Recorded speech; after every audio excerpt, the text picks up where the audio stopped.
Greetings from a fishing village on the Atlantic coast. You've tuned in to podcast Portwenn, celebrating the world of Doc Martin unofficially. I'm Chesla Wexler, and we'll be discussing Doc Martin, the medicine, the mayhem, and the marvelous people of Portwenn. Podcast Portwenn is an independent fan production, not affiliated with, endorsed by, or sponsored by Buffalo Pictures, ITV, Fox, or the creators of Doc Martin or Best Medicine. Judy's back to give us a newbie perspective on seasons 5 and 6. These 2 seasons have a lot going on. We've got a funeral, a wedding, engagements, kidnappings, child minors, you name it. So, Judy, come through and welcome back to Podcast Portwenn. Hi there. How are you? I am well. How are you? Good, good. I'm anxious to start the next season, so I'm glad we're doing this. Yes, indeed. Yes, indeed. And I'm actually coming not from the Atlantic coast. You're in the Atlantic coast now, and I'm up in Buffalo, New York. So I'm just pretending to be from Port Isaac here right now. So when we last spoke at the end of season 4, I asked you basically what characters you really liked that you hope to see again. And you highlighted Auntie Joan and Pauline and Al. And yet here we are. Yeah. The next season begins and no Pauline. I guess she's at nursing school. And then we find out Aunt Joan gets in a car accident and dies. Yes. Which actually, one of the funniest lines was the police officer, Penn Hale, offers to run Doc Martin over to someplace. And he's like, oh, I didn't mean run you over. Penn Hale is terrible. He's a piece of work, you know. I laughed at that too, because he's just, the writing is so good on this show. It really is. When you were telling me about her and how you liked her and I knew what was going to happen, I was like, how do I keep a poker face here? Because she has just seen the last of Aunt Joan and doesn't know it yet. Yeah. And I think I texted you and I said, oh my God, Aunt Joan died. And I was actually worried that the actress may have died in real life, but I'm glad to hear that she just went on to other projects. Yes, and she's still with us today, which is good. That is good. But yeah, I liked her, and I felt like she knew Martin's personality, and she knew when she needed to step in and say, don't you think you should do this, or don't you think? And so that's why I liked her as a character, but then Aunt Ruth shows up. So I almost think she's more in tune to him than Aunt Joan was. She seems a lot more like him in personality, for sure. Well, she's in the medical profession. She deals with people's psyche. And it's kind of fun to watch them communicate about that one episode where they went to the her neighbor's house, and they were talking about some of the mental illness aspects that they may be facing when they go inside. And it was kind of neat seeing them work together, him from a medical perspective, her from a mental health capacity. So that was kind of neat.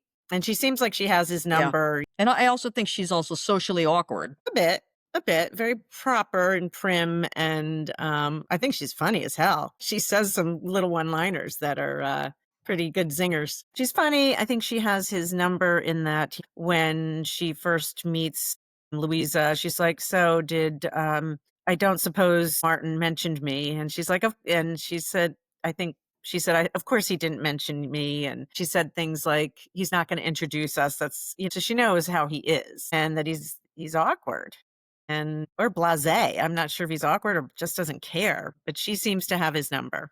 How about you? One of the funniest lines I thought she said was when she first meets Bert and she says something like, I'm always on the lookout for a good personality disorder or something like that. Sort of like she's hinting that Al's got a little something wrong with him. I'm sorry, not Al, Bert. She says to Bert, I'm always on the lookout for a good personality disorder. Well, Bert is kind of such a schmoozer that he's like, Bert Large here, owner, proprietor. And she's like, Ruth Ellingham, psychologist.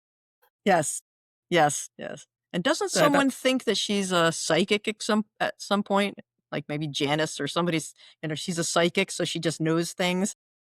Yeah. There were some funny comments like that. Yeah.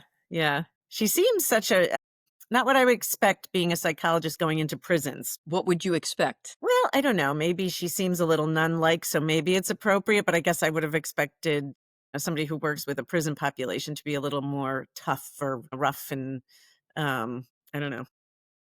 Like more physically imposing, or? I think so. Yeah, I think so. Yeah, and she's just this little thing and meek or comes across meek or That's not what I was. You might think when the prisoners came to her, they could have been restrained. That's true. That's true. Yeah. But she definitely see how she had that kind of knew how to de-escalate a situation when they were at the neighbor's house and she thought her son was poisoning him and all hell broke loose with the shotgun. And she definitely you could see her ability to calm a situation down. Much better than Penhale. Yeah. But Penhale, of course, thinks he's the pro, right? Let me handle Yes. this. Let me handle this. Hostage negotiation Yeah. expert. And he's like, the gun's not loaded. We know the gun's not loaded. And then blam. Yeah, I had such high hopes for when Louisa and Martin started kind of cohabitating in the surgery. I thought things were going to go great, and it just never fails. They seem to just always not, not communicate, or just one is thinking one way, the other's thinking the other way, and it just never fails. Yeah. Yeah. It was a disaster. I mean, and then Louisa actually moves out, right? She moves to her mother's when she's just kind of had it. Yeah. And yet her mother is the one who put alcohol in her baby's bottle. So you'd think not exactly a mom pro. No, no. But I think Louisa, with going back to work, had realized she had to have a little help. I agree. Like we do see it like a series of unfortunate circumstances basically keeps Martin in Portwenn in season 5 Right. when he's supposed to be leaving, right? He's supposed to be going to London, and then Louisa even agrees that she'll join them there. But at the same time, they've got so many problems communicating and making assumptions, just like they've had the whole time. I mean, the two of them just do not communicate well.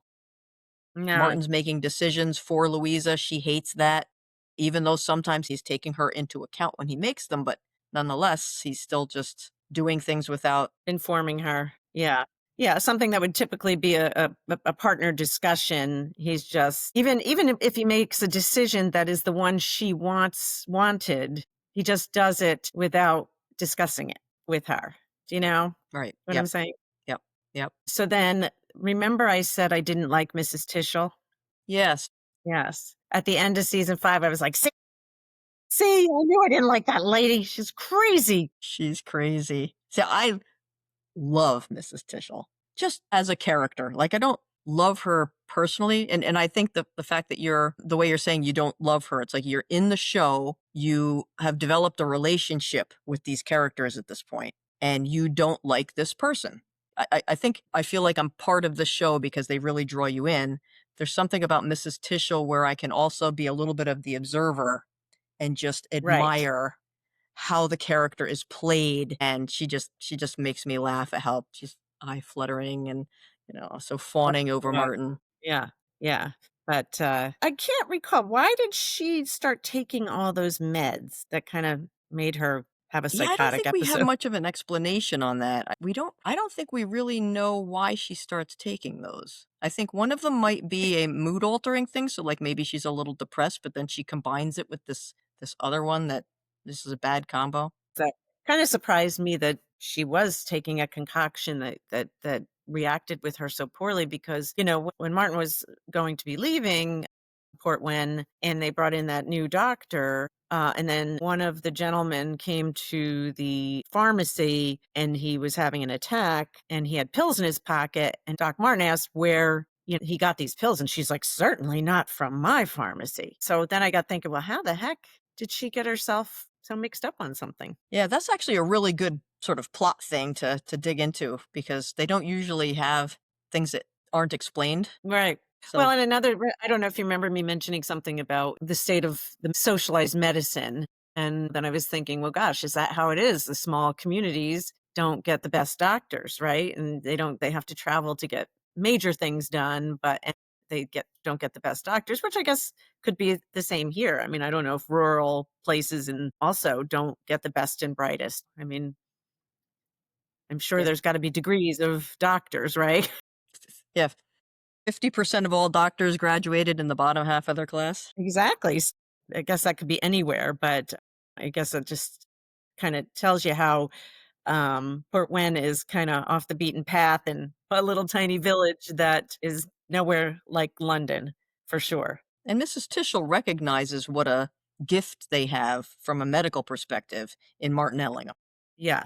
Yes, that she does. That she does. But yeah, I was so angry with her in at the end of season 5 when she took the baby, and oh my god, I was like, I knew it, I knew it. I wondered what you thought of that because to me, that episode and that scene is my favorite scene in the whole show. Yeah, okay. I mean, it was my favorite in that Martin clearly was professing his true feelings about Louisa, even though he was looking at Mrs. Tischel. I feel like too with Martin, it always takes something to hit him over the head before he realizes what he's got in Louisa, and he needs to express himself. Right, right. And I don't like to inject my stories in here, but I did just write something where it included exactly that thought, which is it's like I have to be pushed to the edge and, impending disaster for me to actually be able to find my voice. Ah, okay. I guess it's a personality trait. Yep, yep.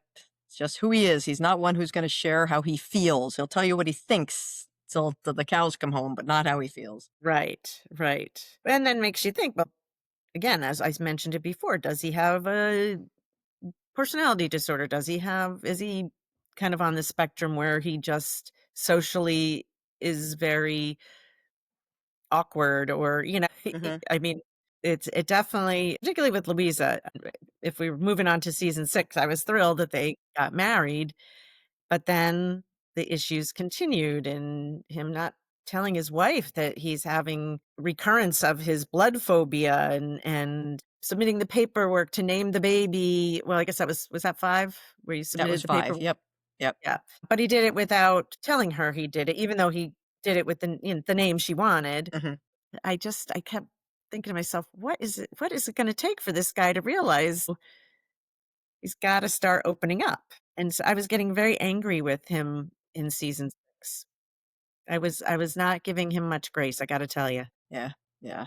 Now I was speaking with Lisa. Actually, I've done 2 episodes on seasons 4 through 6, and I was speaking with Lisa Verney, who's a psychologist, and her theory is that he through seasons 4 through 6, he was probably starting to sink into a depression. Fresh. And I had asked her the question, why is he just seems like we don't see a single joke from him through seasons 4 or 5, even though he had the occasional snark through seasons 1 through 3. We see a joke from him finally on their wedding night about the parrot on the shoulder being the alternative treatment for glaucoma.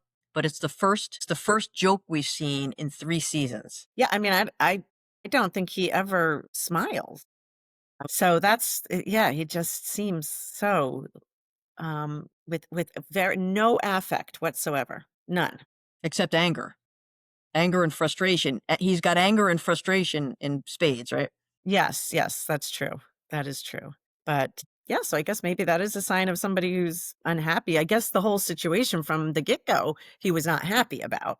So, I mean, I don't know the course of how many years are supposed to have passed at this point, but it seems like it's taking a lot for him to get past that. Mm. Yeah. And the thing, if he in 6, we see him treat everything that's going on with himself as a medical condition, as a Medical, yeah, physical medical condition, and not having any realization that you would think he would be more self-aware being a physician who has worked with people who need diagnoses, right? He tried to give a schizophrenia test or a bipolar disorder test to Jonathan, or was it mhm, Jonathan? Yeah. And then Danny Steele's mother, Muriel, he tries to give her right, sort of like the memory test. So you'd think he would recognize some of these symptoms in himself, but I would imagine that he's the kind of guy who would be in denial that he could ever be depressed. right, right. Yeah, and he also, well, it wasn't hard to find out that is it Mike, the guy who was watching the baby? Yes. Had OCD, Yeah. but That wasn't difficult at all. that wasn't anybody could see that, yeah, Yeah. yeah. Yeah.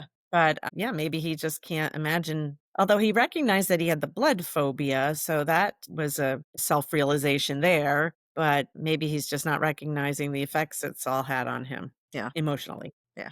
Yeah. And he definitely, I mean, he, right from the get go of being married, and you just see him trying to cope with all the noise and the disruption of how to take care of a baby. You know, it's a joint effort that they both have to make sure to take care of this baby. But, you can see that he seems to value his job more than her job, Yeah, yeah, the you the know. one night baby was crying and he's like, "Louisa, I think you need to take care of the baby." Yeah. Now granted, she's breastfeeding. Right. There is that, right? It is seldom that, it seemed that he got up or he would pick the baby up and hold the baby without her handing the baby to him, Hmm. or you know what I mean? Yep. He's And when he clearly did, he's clueless. holding it out like it. Yeah. Yeah, right after the birth, he was just like, I don't know how to do this. You're gonna have to teach me. Kind of felt like Louisa threw him a little bit off the deep end or into the deep end with childcare though, because he clearly doesn't know what to do. He's clearly told her, I don't know, I don't even know how to hold a baby. And then she seems to expect him to know how to play with a baby. And so like the squeaky toy in the face and all that stuff. And he's like, Yeah. Well, yeah, I don't know. I mean, who really knows?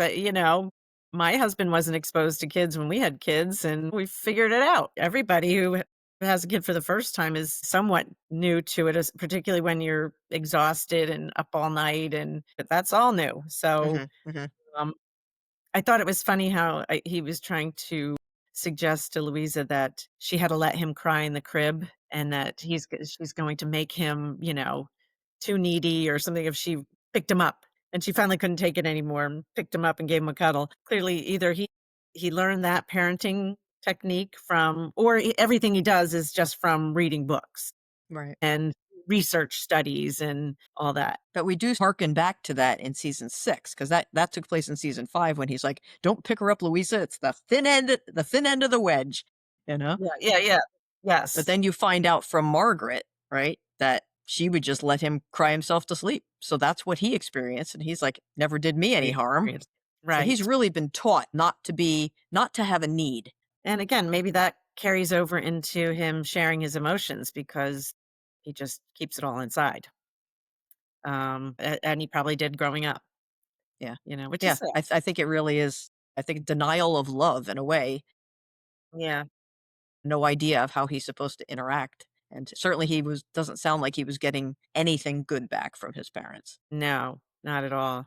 There was a funny line I thought when Louisa was talking about whether they should set up the crib or she should allow the baby to sleep in the bed. And he's like, "Oh, no, you can't have the baby sleep in the bed." And she's like, "Well, this book says blah, blah, blah, blah, blah." And he's like, "Oh, is it American?" Yeah. I made a note of that. It's like not a fan of American studies. Definitely not. It's funny because I have a friend he's British and his wife is American.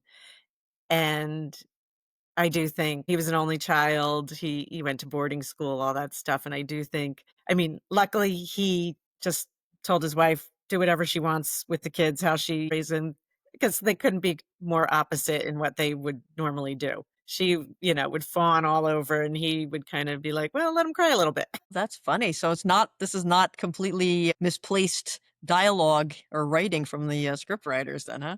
I think so. I mean, I'm not saying Yeah. that every Brit is like that, but he definitely, again, went to boarding school, grew up kind of in a posher area, and yeah. I saw an interview with Martin Clunes one point when he was talking about after he lost his father that they sent him to boarding school and that he found out years later that his father really wanted him to not go to boarding school. How about So it that? was sort of a sad thing because he had not up to the point where his father died and then they sent him off, Mm. which it sounds like he didn't necessarily like it and it doesn't sound like it would have been something that his father would have wanted for him either. Yeah, I feel like in England and maybe mostly more like London or maybe all of it, there's going to boarding school is not uncommon. Yeah, that's what it seems. I'll have to talk to some of my contacts about that to see how Yeah. But popular yeah, that when is. his mother came back, she's another one I can't stand. And then she left with the clock and told Louisa he gave it to her. Oh, Yeah. I wonder if that's gonna come back somehow. Well, it's interesting when Ruth and she meet in sort of the alley in the OK Corral there, and you find out from Ruth that Margaret was a thief as a kid, right? So Yes. it kind of ties together. When I talked to Pauline and I talked to Lisa about this, and they both raised. You see how incredibly manipulative Margaret Ugh, is, and you see terrible. that when she was younger, she was a thief, and you see these things start to come back where she's just there not to tell Martin his father died. She's just there because she wants money. She wants money. Yep. Yeah, yeah. I mean, the way she left the last time, very just like almost seemed like I don't love you, never have, kind of dismissive. And then to show up, you knew she was there for her own selfish purposes. Yeah. And the thing is, you see her humming through how Martin's father died, right? No, it might have been a stroke. It might have been this. He was telling me that he hoped that he'd done things differently. And Martin's got all of that medical knowledge where he's just like, so he's in the middle of a stroke and he Right, can right, tell he's you telling this. you this. Yes, yeah. Yeah, did we find out exactly how he did die? Did it I don't know if they really nailed down something. I mean, for all we know, she made up both diagnoses, right? He didn't have a stroke or a heart attack. Who knows what he had, Yeah, right? yeah, No, he's just gone. And she goes off with the clock and says, Martin will surprise you sometimes like he gave it to her. It's almost a yeah. dig at Louisa, like he'll do something for me, but in the meantime you're running off with his child. Yeah. Yeah. Yeah, that made me sad that it got to the point in season 6. But again, I understand because I was frustrated with, Martin myself, and I'm not married with his child. Um, Yeah. so it made me sad that she decided to separate from him and take the baby, and when she had the emergency and he got her off the plane and he performed her surgery. One, that was kind of triumphant for him because here's a loved one and he didn't seem to have much of a blood flow. Well, he did throw up the one time, but Yeah. but he did it and he took care of her. And I kind of thought for a minute maybe they'd reconcile, but in a way I understand where Louisa said it doesn't change things. So it'll be interesting to see where things go in 7. Yeah. I mean, I felt when I was talking to the other folks and actually just going into it, these two have barely dated when you think about it. Yeah. And they end up, Yeah. with a child, married, and they have not to date addressed really any of their problems. It's just Louisa wants Martin to be different. I mean, she even says things like, you get the sense she doesn't want James to grow up to be introverted and rude and all those characteristics of Martin. You presume that she would like the other characteristics of Martin, like he's smart and he's loyal and can count on him. He's very reliable, but yeah, she doesn't want some of those things that are just so inherently him as far as how he interacts. Yeah. Yeah, But and I don't know, maybe the only common ground they have is the baby. Hopefully that'll change, but maybe not. I mean, I don't know. but you have 6 seasons under your belt now, and what's your impression of how things have gone? Because certainly when you start watching it at the beginning, I don't think you expect this show to be where it is. Where it is in terms of what? When you first start watching it, it's a little more lighthearted and fun. Yeah, yeah, yeah. A little more sitcom-y almost. Mhm. Yeah, I mean, well, I do think as you watch, you start falling kind of in love with the characters and you want you want the best for them and then you get emotionally invested. And like I said, this season I really wanted to kind of shake him. And I know this is his character. I guess I didn't expect to be as into it as I am Yeah. and It's so well invested done. in yeah, yeah. And really, I'm very intrigued to see what might happen with Al, because I feel like Al's finally coming into his own, and I told you I liked Al from the get-go. Mhm. I think his dad loves him very much, but hasn't been the greatest influence on him, and I feel like he's coming into his own, and that his business idea that Ruth now is going to kinda back. I think that's exciting for him. And I think, he wants to find love. Pauline's gone. I thought there's definitely some spark between he and Morwenna. I guess maybe it's how like you know somebody your whole life and God, I would never date that guy. Oh God, no. And suddenly you have this a commonality. And so I think they're fighting it, but I think they have a little thing for each other, and I'd like to see where that goes. I like the Cornish couples because in a way you're anonymously meeting someone. You don't have that preconceived notion of it's Al, Right, right, right. But she was horrified when she's Nefertari, and Colin. yes, yes, And Al and and Bert actually finds someone. Bert finds Jennifer. yes, yes, yeah. He is kind of charming in his own way. He's a kind person, a kind-hearted person. He just is always scheming but definitely a kind-hearted person. Yeah. And so now I can't remember though, did Jennifer is going to stick around? Because I know she's doing the traveling pharmacist thing, right? Like the Right. fill-in? Yeah. Yeah. I don't think we know. I know they have the party, right? I think the very end of the season, they're having the engagement party. I assume when she accepted his engagement that she was gonna try to find a post somewhat nearby. And he offered to, you can just live here with me, right? Yeah. So in Yeah. theory, she doesn't have to get another pharmacy job per se, but she would have to get, no doubt, she'd have to get something locally just because Bert's always barely rubbing two dimes together, Right, you know? exactly. Right. And plus, just from all the scenes where they're driving to the hospital or driving to where they went to their honeymoon, it just doesn't seem like there's many places nearby. It seems like a lot of country roads that you have to travel down. Their honeymoon episode, the episode with their honeymoon was really, really funny. I thought that was a lot of people don't like it because it's so over the top, but I thought it was very funny. Yeah, I mean, it kind of what brings you back to what the roots are of the show, which is kind of sitcom-y, and um, the the emotional part is an added aside. All sitcoms have an emotional side to them, at some point or another. Get maybe a little more heavy, but yeah, I thought it was really funny. It's like, what was your favorite part of the honeymoon, watching a man exsanguinate? So you remember all these lines. I don't.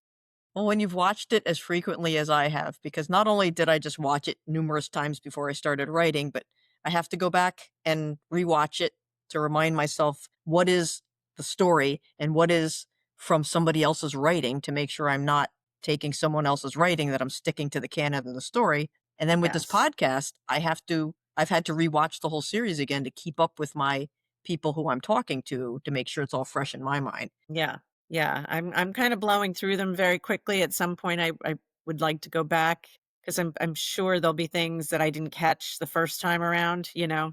Mhm. And it is. It's just enjoyable. Even Rob, my husband, will sit and watch some of them and we just get laughing at some of the comments when he said, "There are plenty of schools in London that have dim-witted children that you're used to." Yes, yes, he's just so dismissive. He's just so rude. Well, I'll tell you, when he literally torpedoed Louisa for the headmistress job, I mean, Mm. that was just terrible because I talked about this in another podcast. I don't want to bore people with it again, but I was seriously, dude. Well, I mean, yeah, he definitely made it clear he really didn't want her to work at all. So, And he did think she would be a lovely mother, right? So I think in his mental image yeah. of her was going to be this idealized, stay at home, raise this child potentially like so much better than he had been raised, like to give a child everything that he lacked. And he thought Louisa was absolutely the person who could do that, but he didn't envision that she would really want to be a full-time employee somewhere. And again, they didn't really have these conversations. It just kind of came up in little arguments, like him assuming she's just going to quit her job and stay home. And she's trying to get the message across that her job's important to her without being very direct. Mhm. And or saying, listen, we need to sit down and discuss this. They never really do. It's kind of a battle of whose side is going to win, whose side's going to win out Right, and instead of, they didn't date, right? So they never have discussions. They don't have discussions like, "How many children would you like? Do you want children? If we have children, is someone gonna stay home or are we gonna get childminders? What sort of schooling would we want?" They have none of that because they just everything is an impetus or an accident. right, right. There's this tension between them, and then something happens, and then they're thrown together, and but they didn't cultivate any kind of relationship, really. Mhm. That's right. Yep. So the episode at the end of season 6, we know there's a season 7. Well, you don't know what's in season 7, but when you were watching that episode and Martin does the surgery and then he goes into the washroom and just leans back against the door and he's got tears running down his face. What was your thinking? Well, I'm sure my thinking was that he felt relief that he did another surgery, a major surgery like that on somebody who means so much to him, and it went well. That was really what I assumed, was happening there. I don't know that it was a foreshadowing of him thinking they're still leaving, or maybe he was crying thinking he's fixed something, and in the way he knows how to, maybe he thought he fixed everything. Because even though she said, "This doesn't change things," and he says, "Of course not." I don't know. Maybe it was just a relief that he could do the work that he used to do and that he saved somebody he cares about. I had the brief thought that she died. Oh, But okay. and I looked at Chris incredulously, like, "No." But they didn't it was a very quick thing when he's in the washroom, and then we see her in the bed, and it's like, you know everything is okay there. But could you imagine if you didn't know there was gonna be a season 7 Yeah. and you're Yeah. watching this, right? Yeah, I guess so. Yeah, but didn't you see her We after this?